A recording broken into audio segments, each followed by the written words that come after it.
Bezrat Hashem, qui on lira ce Shabbat, Parashat Bo. Dans la Parasha, Kadosh Baruch Hu ordonne à Moshe Rabbeinu et à Aaron de ordonner au Béné Israël de prendre un mouton. Comme ça c'est marqué dans la Parasha, dans le chapitre Yud-Bet, Pasuk Aleph, que chacun doit acheter un mouton le 10e du mois de Nissan, et prendre ce mouton-là et l'attacher au pied du lit pendant 4 jours, et le 14e jour du mois, le prendre et le faire shrita. C'est-à-dire qu'ils ont gardé ce mouton-là pendant 4 jours, ils l'ont attaché au lit qui a 4 pieds. Comme on a dit dans les cours précédents que le chiffre 4 et le chiffre 400, ils sont très présents entre l'Égypte et Pessah.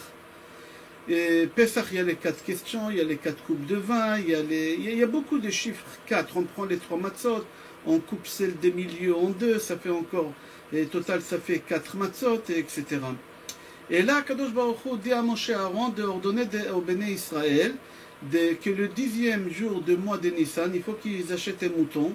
Et ce mouton-là, il faut qu'il l'attache pendant 4 jours au pied du lit. Et le 14e jour, le faire sacrifier ces moutons-là. Rashi, il rapporte au nom de Mechilta, que Rabbi Matcha ben Charash, il dit que pourquoi Kadosh Baruch Hu il a demandé de faire ces choses-là? Pour la simple raison que Bnei Israël, ils n'avaient pas de mérite de pouvoir sortir d'Égypte. Ils n'avaient pas de mérite. ואת מתבוססת בדמייך ואומר לך בדמייך חיי ואמר ואת עירום ועריה, comme ça c'est marqué, c'est-à-dire que les Bnei Israël ils étaient עירום ועריה, ils étaient nus des mitzvot.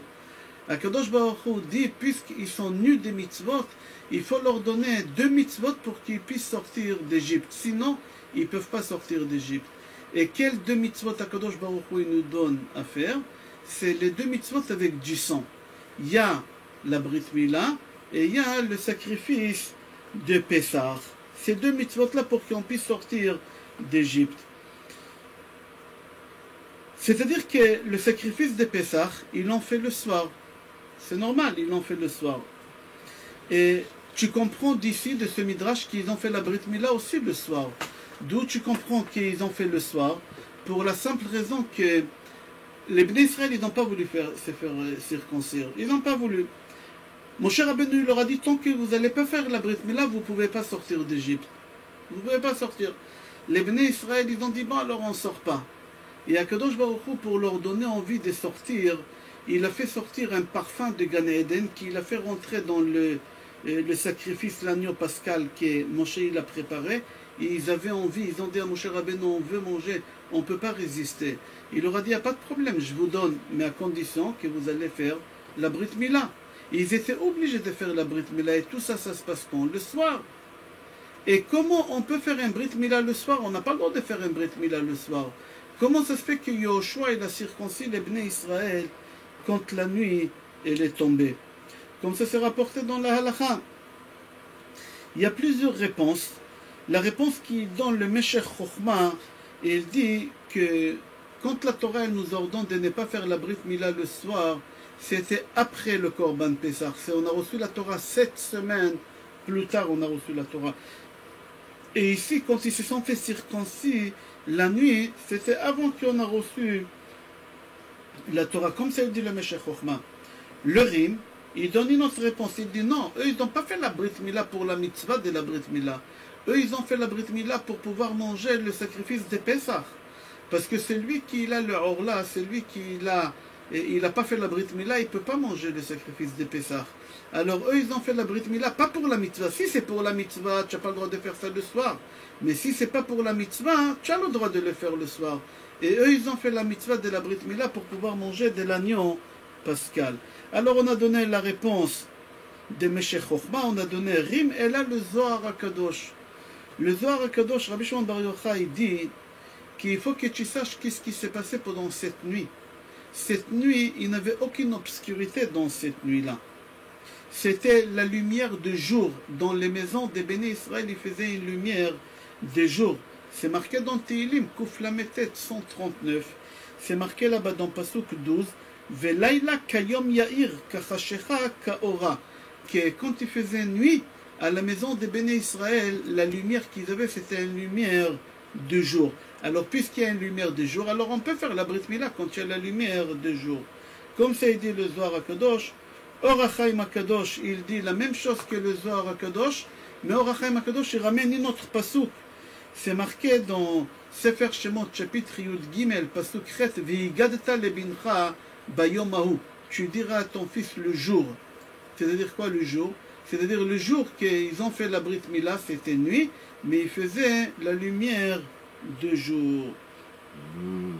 Alors on a dit qu'on n'avait pas de mitzvot, et puisqu'on n'avait pas de mitzvot, Akadosh Baruch Hu nous a donné 2 mitzvot. Et les 2 mitzvot, ils sont dans le sang d'Am Pesach et d'Am Mila. Les 2 mitzvot qu'Hachem nous a donné. Pourquoi spécifiquement ces 2 mitzvot? Et les 2, ils sont dans le sang d'Am Pesach et d'Am Mila.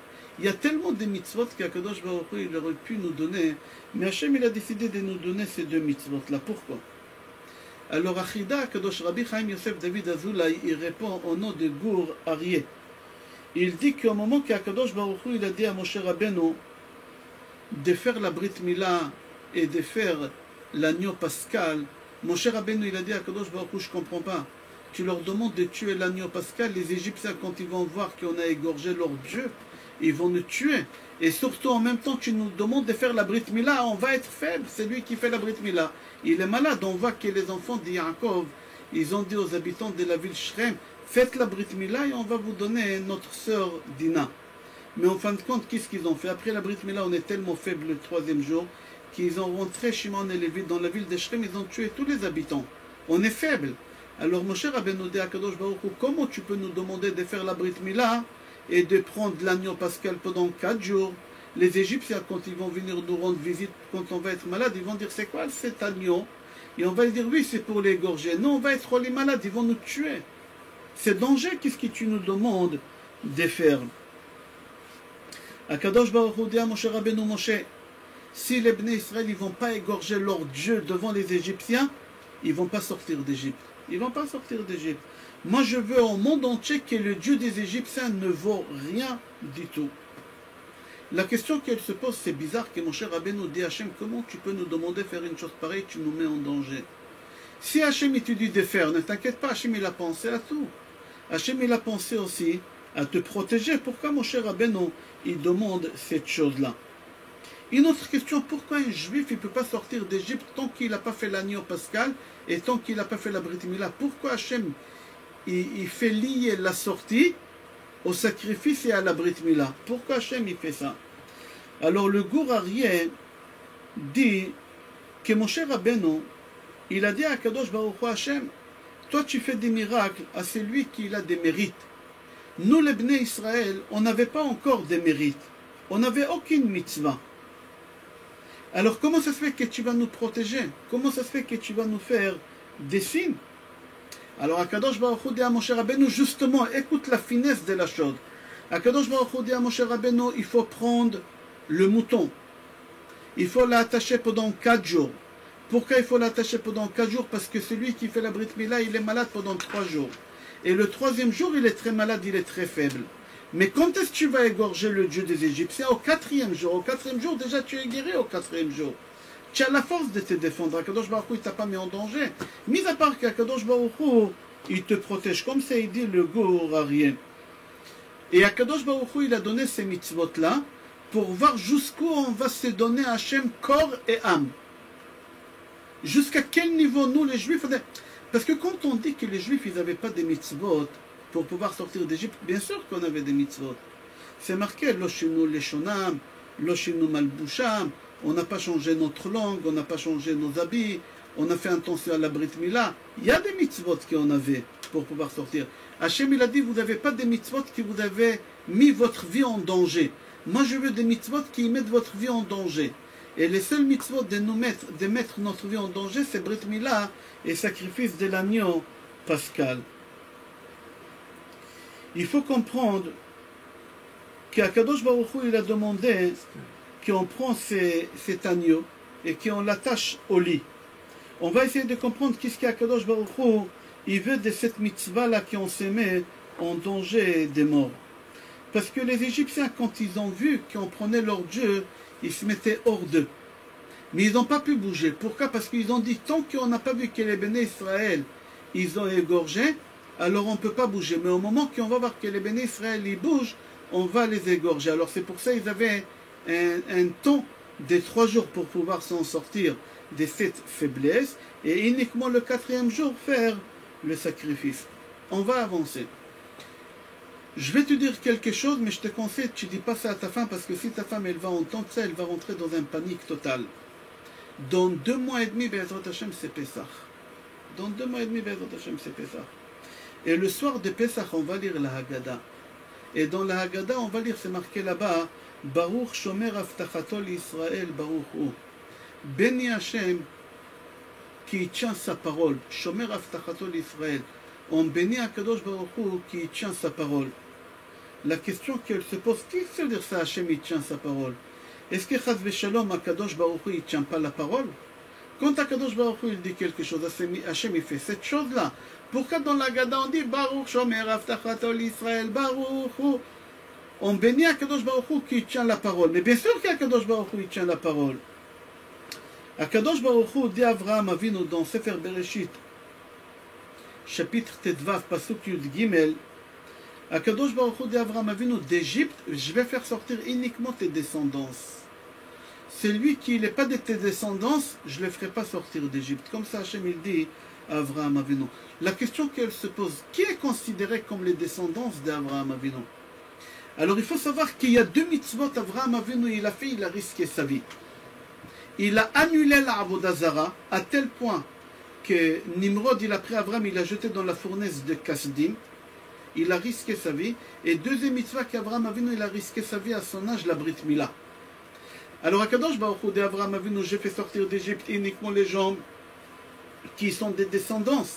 Qui c'est les descendants d'Abraham Avinu? Ceux qui annulent l'idolâtrie, comme il a fait Abraham, et ceux qui font la Brit Mila.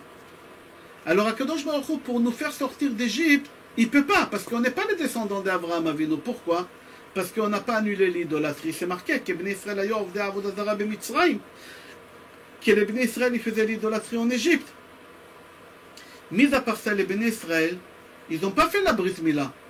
Alors Akadosh Baruch Hu, il a dit à Moshe Rabbeinu, je ne peux pas faire sortir les Bnei Israël d'Égypte. Pourquoi? Parce qu'ils ne sont pas descendants d'Abraham Avinu. Ils n'ont pas annulé l'idolâtrie, ils n'ont pas fait la Brit Mila. La seule tribu qui Hachem il peut faire sortir d'Égypte, qui n'ont pas fait l'idolâtrie et qui ont fait la Brit Mila pendant toutes ces années d'Égypte, c'est la tribu des Lévis. C'est-à-dire qu'Akadosh Baruch Hu, il pouvait prendre que la tribu des Lévis, la faire sortir d'Égypte et dire à Abraham Avinu, Abraham, j'ai tenu ma parole. Qu'est-ce que je t'avais dit? Que je ferais sortir que tes descendants. Alors je fais sortir tes descendants. Qu'est-ce qu'il a fait Akadosh Baruch Hu pour pouvoir faire sortir tous les Juifs d'Égypte? Qu'est-ce qu'il a fait Akadosh Baruch Hu pour tenir sa parole? Et c'est pour ça qu'on dit Baruch Akadosh Baruch Hu Shomer Avtachato l'Israël. Pourquoi? Qu'Akadosh Baruch Hu, qu'est-ce qu'il a fait pour nous convaincre à manger le sacrifice d'agneau pascal. Et Akadosh Baruch Hu, il a fait en sorte pour qu'on fasse la Brit Mila. Mais on n'a pas voulu faire la Brit Mila. Bon, d'accord, on ne mange pas l'agneau pascal. Qu'est-ce qu'il a fait Akadosh Baruch Hu? Et c'est pour ça qu'on bénit Akadosh Baruch Hu, qu'il a fait sortir des odeurs de Gan Eden et qu'il a fait rentrer dans l'agneau pascal. Et c'est ça qui nous a poussé à faire la Brit Mila. Alors on dit dans la Haggadah qu'Akadosh Baruch Hu, il a tenu la parole. C'est quoi? Qu'Akadosh Baruch Hu, il était quitte de ne pas tenir sa parole. Mais Hachem, il a tout fait pour tenir la parole. Comme c'est marqué, ok, on demande, c'est-à-dire que Pessah, ça appartient à qui? Ça appartient à Abraham Avinu. Tout ce qu'on fait à Pessah, c'est Abraham Avinu. Comme ça, elle dit aussi le tour dans Shulchan Aruch, Siman Taf Yud Zayin, Ilchot Rosh Chodesh, il dit au nom de son frère Rabbi Yehuda, qu'on a 3 fêtes de Horaïta dans l'année et on a 3 patriarches. Et chaque fête, elle appartient à un patriarche. La fête de Pessah, elle appartient à Abraham Avinu, on a vu. Mis à part qu'Abraham Avinu, il a donné à manger aux Malachim qui sont venus chez lui, c'est le jour de Pessah, il leur a donné des matzot. Shavuot, c'est la fête qui appartient à Yitzhak Avinu, parce qu'Akadosh Baruch Hu, il a sonné le chauffard avec le bélier de Yitzhak Avinu. Et Sukkot, ça appartient à Yaakov Avinu. Pourquoi? Parce que c'est marqué, Ul Mikneu Asa Sukkot. C'est-à-dire que Pessah, ça appartient à qui? Pessah, ça appartient à Avraham Avinu. Mis à part ça, que les 12 mois, c'est considéré, chaque mois c'est considéré comme fête, ça appartient à qui? Aux 12 tribus. Les 12 Rosh Chodesh, ça appartient aux 12 tribus. Alors, Akadosh Baruch Hu dit à Moshe et à Aaron, j'ai dit au début du cours, qui demande au Béné Israël de faire la Brit Mila et de tuer, de sacrifier l'agneau pascal. Et quand ils ont réuni le sang de l'agneau pascal, les Béné Israël, ils ont pris le sang de la Brit Mila et ils ont mélangé avec l'agneau pascal. Et il fallait prendre un genre de pinceau, badigeonner dans le sang et mettre sur les mezuzot et sur le mashkof. Les mezuzot, c'est les deux poteaux, et l'anto. Il fallait mettre du sang dans tous ces côtés-là. C'est marqué comme ça. C'est marqué dans dans Sefer Shemot, chapitre Yudbet, Pasuk Zayin, qu'ils ont mis le sang sur l'anto et sur les deux poteaux. Akadosh Baruch Hu, il leur donne comme ça. Rabbeinu Bechaye pose la question, il dit pourquoi on a besoin de faire ça? Pourquoi on a besoin de mettre du sang de Brit Mila et du sang de l'agneau pascal sur les deux mezuzot et sur le mashkof? Pour qu'Akadosh Baruch Hu sache où la maison d'un juif et où la maison d'un égyptien. Akadosh Baruch Hu Chas v'Shalom, il n'a pas besoin, mis à part que les gens ils se trompent. Pour mettre le sang, il fallait le mettre à l'intérieur de la maison, pas à l'extérieur de la maison. Alors déjà, c'est pas pour Hachem, c'était pour nous-mêmes, à l'intérieur et pas à l'extérieur. Rabbeinu Bechaye, il dit seulement à Kadosh Baruch Hu, il voulait vérifier est-ce que tu crois que je te tue pas parce que grâce au sang ou parce que moi j'ai décidé de ne pas te tuer. Il y a des gens, il dit Rabbeinu Bechaye, qui croient que c'est leur diplôme qui ramène la parnassa, c'est l'emplacement de leur magasin qui ramène la parnassa, que c'est leur patron qui ramène la parnassa. Ça s'appelle une idolâtrie. Hachem, il voulait nous faire sortir cette idolâtrie de nous. Hachem, il voulait qu'on dise, Hachem, c'est toi qui tu nous protèges. C'est pas la police qui me protège. C'est pas la loi qui me protège. Si tu crois que c'est la police qui te protège, c'est une idolâtrie. Il n'y a pas une idolâtrie plus que ça. Si tu crois que c'est l'emplacement de ton magasin qui te ramène la parnassa, c'est une idolâtrie. Alors, Akadosh Baruch Hu, il a voulu qu'on mette 10 sang sur les mezuzot et sur la mashkof pour nous enlever cette idolâtrie de croire que c'est le sang qui nous protège. Dans le Midrash, c'est rapporté qu'Akadosh Baruch Hu, il a voulu qu'on mette du sang pour qu'on se rappelle et qu'on lui rappelle le sacrifice d'Yitzhak pour qu'il aura de la pitié sur nous. Là, on va commencer à parler un peu la paracha d'après la Kabbale. On va essayer de le faire le plus simple possible, Be'ezrat Hashem. J'ai essayé de mâcher le maximum possible. Venez, on va voir. J'ai trouvé ça dans le livre Zera Barech, qui ramène ça au nom de son Rav Mohoran, qui dit au nom de Ra'avad, sur le livre qui s'appelle Sefer HaYitzira. C'est le livre qu'Avraham Avinu il a écrit. Il faut que tu saches qu'il y a le nom de Akadosh Baruch Hu qu'on l'appelle Shaddai. La semaine dernière, Parashat Vaera, Akadosh Baruch Hu se dévoile à Moshe Rabbeinu avec le nom Shaddai. Et mis à part ça, Akadosh Baruch Hu parle à Moshe Rabbeinu avec le nom Adonai, Adenut. Dans le nom Shaddai et dans le nom Adenut, il y a Dalet et Dalet. Il y a deux Dalet et deux Dalet. Et c'est pour ça que quand tu fais Kriyat Shema, Shema Israël Adonai Eloheinu Adonai Echad. Quand tu penses à Dalet de Echad, tu penses à réparer un Dalet. On va expliquer quel Dalet tu dois réparer. Et quand tu dis Baruch Shem Kevod Malchuto Le'olam Va'ed, le Dalet de Va'ed, tu dois penser à réparer l'autre Dalet. De quoi on parle ici? On a dit qu'Akadosh Baruch Hu, il a le nom Shaddai et il a le nom Adenut. Dans les deux noms, il y a le Dalet. Alors quand tu dis Shema Israël Adonai Eloheinu Adonai Echad, quand tu dis le Dalet de Echad, tu dois penser à réparer le Dalet de Shaddai. Pourquoi tu dois réparer le Dalet de Shaddai? Parce que Adam Arishon, il a abîmé le Dalet de Shaddai. Et quand tu dis Baruch Shem Kevod Malchuto Le'olam Va'ed, tu dois réparer le Dalet de Va'ed. C'est le Dalet de Adenut. Alors le premier Dalet, tu dois réparer le Dalet de Shaddai. Et le deuxième Dalet, tu dois réparer le Dalet de Adenut. Alors si tu as un stylo, prends le stylo et marque. Avant de marquer, je répète, Adam Arishon, il a abîmé les deux Dalet, le Dalet de Shaddai et le Dalet de Adenut. Il a abîmé ces deux Dalets-là. Là maintenant, tu prends un stylo, si tu peux, et tu écris. Marque le mot Shaddai, avec un espace, parce qu'on n'a pas le droit d'écrire. entoure la lettre Dalet. Qu'est-ce qui te reste? Shin Yud, marque en bas Shin Yud. C'est ça qui reste. Maintenant, tu prends le nom de Adenut. Adonai, ne l'écris pas, on n'a pas le droit, mais c'est Al. Écrit, mais avec des traits entre les deux. Aleph, un trait. Dalet, un trait. Nun, un trait. Et Yud, un trait. On encercle le Dalet. Qu'est-ce qui te reste? Il te reste là-bas Aleph, Nun, Yud. Alors, dans la première lettre, il te reste Shin, Yud. Et ici, il te reste quoi? Aleph, Nun, Yud. Ça, c'est le nom qu'Adam Arishon, il a abîmé le Dalet de Shaddai et de Adenut. C'est quoi? Eshiani. C'est quoi Eshiani? Donc, Mara Shabbat, je ne me rappelle pas la page, c'est marqué que le serpent, il était avec Chava, il a eu des relations avec Chava. Je crois, Shabbat Kouf Memched, je crois. Le serpent, il a eu des relations avec Chava. Suite à ça, Adam, il a fauté, etc. Et c'est quoi Eshiani? C'est les lettres qui restent des Dalet, de Adenut, après que tu as retiré les Dalet, et de Shaddai après que tu as retiré le Dalet. C'est-à-dire que c'est le serpent qui est venu, qui l'a fait glisser Chava.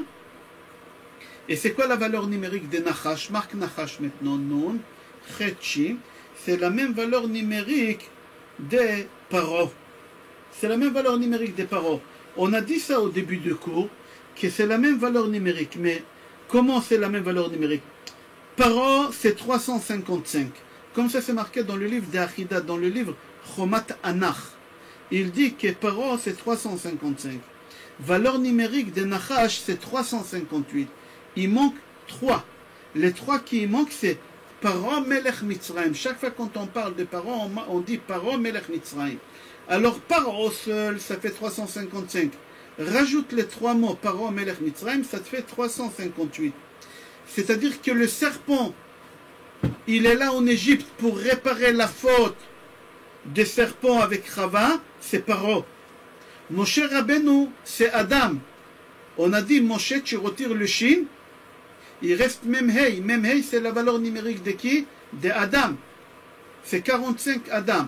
Alors le serpent, il est là, c'est Paro. Moshe, tu retires le Shin, on a expliqué la semaine dernière, c'est quoi le Shin, il te reste Memhei, que c'est la valeur numérique d'Adam. Alors Moshe Rabbeinu, c'est Adam. Il est là faire le tikkun avec qui? Avec le serpent. À cause des serpents qu'il a fauté, alors qu'est-ce qui se passe? Adam Arishon, il a abîmé les deux Daletim. Et c'est quoi Dalet? Dalet. Il y a des portes dans le ciel. Et à cause de la faute d'Adam Arishon, il a fermé 2 portes. Il a fermé 2 portes dans le ciel. Et il faudra ouvrir ces 2 portes-là. Adam Arishon, il a fermé 2 portes, et maintenant il faut ouvrir ces 2 portes-là. Qui l'a ouvert ces 2 portes-là? Il y a quelqu'un qui est venu continuer la vie d'Adam Arishon. C'est qui? Adam Arishon, il devait vivre 1000 ans. Il a donné à David Amelech 70 ans. Adam Arishon, il est mort à l'âge de 930 ans. David, quand il vient au monde, c'est la continuité de la vie d'Adam. C'est-à-dire, David, c'est Adam. Et David Amelech, il a ouvert les 2 portes. Où tu vois que David Amelech, il a ouvert les 2 portes? Comme ça, il dit le Mégalé à Moukot. Il dit comme ça. David Amelech, dans Tehillim 118, il dit Pitrouli Sha'aret Tzedek. Ouvrez-moi les portes. Qui c'est moi? Moi, David, pas d'aujourd'hui. Moi, quand j'étais à Adam Arishon, j'ai fermé les 2 portes. Alors, Pitrouli, ouvrez-moi ces 2 portes-là. J'aimerais réparer la faute qu'il a fait à Adam Arishon. Le Dalet. Qui s'est lié, moi quand j'étais à Adam Arishon, il dit le Mégalé à Moukot, écrit le mot David, Dalet, Vav, Dalet. Il y a 2 Dalet dans le prénom de David. Pourquoi? Parce que David Amelech, il est venu au monde pour faire les tikkun des 2 Daletim. Quelle lettre il reste au milieu? Vav, 6. Si tu vois combien de fois tu dis dans la journée, Shema Israël Hashem Elokeinu Hashem Echad, Baruch Shem Kod Malchuto Le'olam Vaed, il y en a 6 fois. La première fois, avant les korbanot, dans la pticha, il y a là-bas Shema Israël Hashem Elokeinu Hashem Echad, Baruch Shem Kod Malchuto Le'olam Vaed. Deuxième fois, quand tu dis Anna Bekor Gdat, c'est marqué là-bas Baruch Shem Kod Malchuto Le'olam Vaed. Tu prends le schéma d'Alenu le Shabbat à la fin. Hashem Echad Ushmo Echad Uftoratra Ketuv Lemor Shema Israël Adonai Elona. Ça fait 2. Après tu as le Kriyat Shema. Après il y a le Kriyat Shema. Après tu as après Arvit. Arvit. Après, tu as encore dans Kriyat Shema à la Mita. Et encore, et encore dans Mincha, quand tu dis Alenu le Sheber, tu dis là-bas aussi, il y a le Shema Israël que tu répètes. Alors, David Amelech, 2 Daletim, c'est les 2 portes. Quand il était dans la vie d'avant, il a fermé les portes. Et le Vav, c'est les 6 fois que tu répètes Shema Israël, Hashem Elokeinu Hashem Echad, avec Baruch Shem Kivod Malchuto Leolam Vaed, que le premier Dalet de Echad, tu répares Shaddai, et le deuxième Dalet de Echad, de Vaed, tu répares le Dalet de Adenout. Le Bet Yosef, il dit que le Orla, le Orla, c'est le bout de morceau quand on fait la Brit Mila qu'on coupe. Ça s'appelle le prépuce. Le prépuce, Adam Arishon, il a eu à cause de qui? À cause des serpents.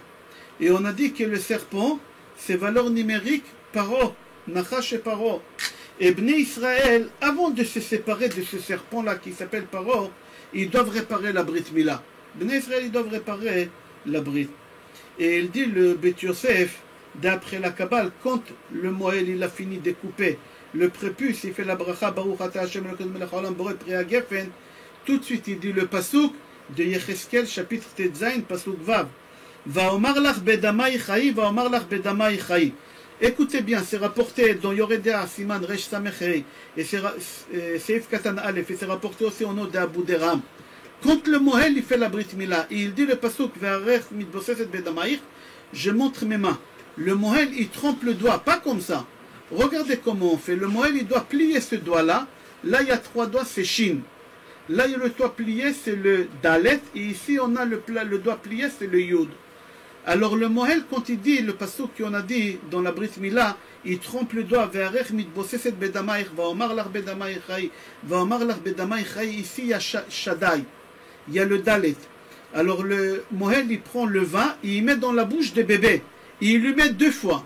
Pourquoi 2 fois? Pour réparer les 2 Daletim qu'Adam Arishon, il a fauté à cause des serpents. D'accord? À cause des serpents. Comme ça, c'est rapporté au nom d'Abu Deram.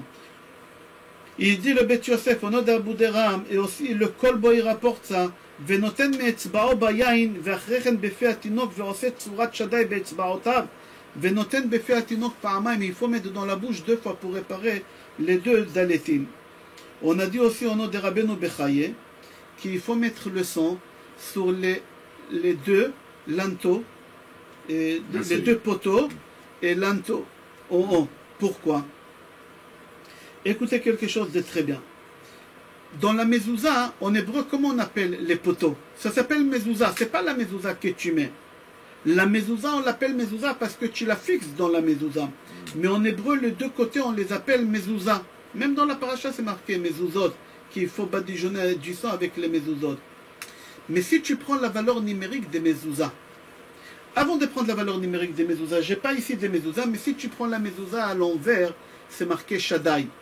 C'est le premier nom qu'Adam Arishon il a abîmé, le premier Dalet qu'Adam il a abîmé de Shaddai. Alors on écrit sur la mezuzah. La mezuzah en elle-même, la valeur numérique des mezuzah, c'est combien on a dit? La mezuzah, c'est 65. Adam Arishon, il a abîmé quel deuxième Dalet? De Adenout, Adonai. La valeur numérique de Adenout aussi, c'est 65. C'est-à-dire, tu prends la mezuzah qui est là-bas, Shaddai, le Dalet. Tu prends la mezuzah qui est la valeur numérique de mezuzah, c'est aussi 65, qui c'est la valeur numérique de Adonai. Et tu le fixes à la mezuzah, à la porte, chez toi, à la maison. Et c'est pour ça que tu dois fixer la mezuzah à l'extérieur. Quand tu étais en Égypte, tu as badigeonné avec du sang à l'intérieur. Maintenant, tu fais à l'extérieur. Pourquoi? Pour réparer les 2 Dalets. Les 2 Dalets de Shaddai et Adenout. Et c'est pour ça que Kadosh Baruch Hu, en Égypte, il nous ordonne de faire ces 2 mitzvot-là. Même qu'on avait des mitzvot, ils n'ont pas changé le nom, ils n'ont pas changé l'habit, ils n'ont pas changé la langue, etc. Mais, quand même, Kadosh Baruch Hu, il a voulu nous donner ces 2 mitzvot-là qui sont dans le sang d'âme. Pourquoi? Pour réparer les 2 Dalet, Dalet de Shaddai et Dalet d'Adenout. Et c'est pour ça le Mohel, il fait la forme de Shaddai quand il trompe le doigt. C'est-à-dire qu'on a fait la Brit Mila avant de manger et de consommer le Korban Pessah pour montrer à Kadosh Baruch Hu qu'on a réparé les Daletim. On a réparé les Daletim. Et c'est à travers la Mila que Yoshua il a fait la Mila. Tout le monde est à travers le Korban Pesach. On va continuer et on finit dans 3 minutes. Quand tu mets les tefilines, tu fais un shin ici. Il y en a qui ont l'habitude de faire un shin. Il y en a qui ont l'habitude de faire un shin ici. Mis à part ça, alors on a ici le shin de Shaddai. On a le yud qui est dans le nœud. Et on a le dalet dans la nuque. Le dalet. Pourquoi le dalet, il est dans la nuque? C'est ça qui nous intéresse, le dalet. Et quand tu mets les tefilines, tu répares la faute d'Adam Arishon. Parce que, comment tu dis en hébreu nuque? Oref. Si tu changes les lettres Oref, c'est paro. Tu prends le dalet, que paro, c'est le nachash qu'il a fait abîmer Adam Arishon, et tu le mets sur paro, sur le Oref, tu le mets là-bas, pour dire que tu as réparé le dalet. Alors le dalet Sfarad, c'est un dalet simple. Il y a des Ashkenazim qui font 2 daletim afouchim. Pourquoi 2 dalets? Un dalet de Shaddai et un dalet de Adenot. C'est-à-dire quand tu mets les tefilines tous les jours, comme ça il dit à Ari Akadosh, à Ari Daldi, tu les mets dans le Oref Shem Otiyot Paro. Et quand on est sorti d'Égypte, Paro il s'est transformé en Oref. On finit avec un Khatam Sofer. Le Khatam Sofer dit on devait être en Égypte combien de temps? 400 ans. En réalité, on est resté 210 ans. Que dans les 210 ans, on était en esclavage dur que 86 ans. 86 ans. Alors, si tu enlèves des 486, fais 400 moins 86, ça te fait 314. C'est quoi 314? La valeur numérique de Shaddai. Shaddai, c'est 314. La valeur numérique aussi des 68, Kos. Kos, yesh chaf vav samer. Kos, yesh shoot esav shem. Adonai Ekra, que c'est la valeur numérique de Elakut cette fois-ci.